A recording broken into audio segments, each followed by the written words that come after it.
Apple pledges $350 billion investment in US economy, BitConnect shuts down, and Twit is suing Twitter. It's Wednesday, January 17th, and this is Crunch Report.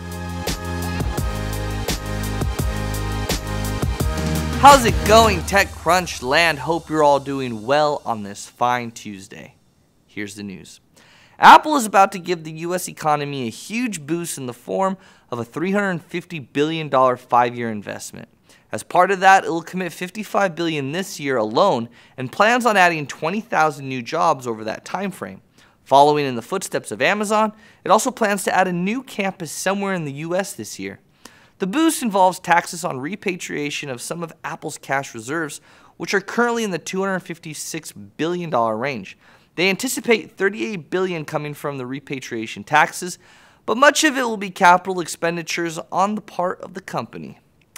BitConnect, the lending and exchange platform that was long suspected by many in the crypto community of being a Ponzi scheme, has announced it's shutting down. In a release on the website, the platform said the shutdown is attributed to continuous bad press surrounding the platform, 2 cease and desist letters from both Texas and North Carolina securities boards, and continuous DDoS attacks on the platform.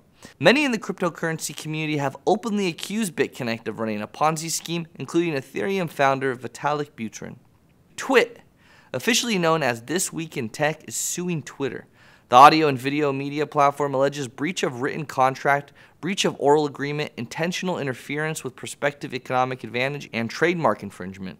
Apparently, Ev Williams back in the day had an agreement that Twitter's name would only be associated with text, and that satisfied Leo Laporte, founder of Twit, since his platform is primarily audio and video. Obviously, that has changed.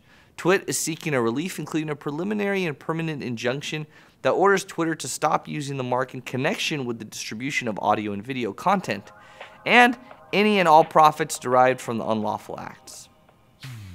That's the report for today. Hit that like or love button, share this video, and keep raging Crunch Reports every weekday at 7 p.m. Eastern, 4 p.m. Pacific on TechCrunch.com. You can also find us on iTunes and on YouTube. Alright, see you tomorrow.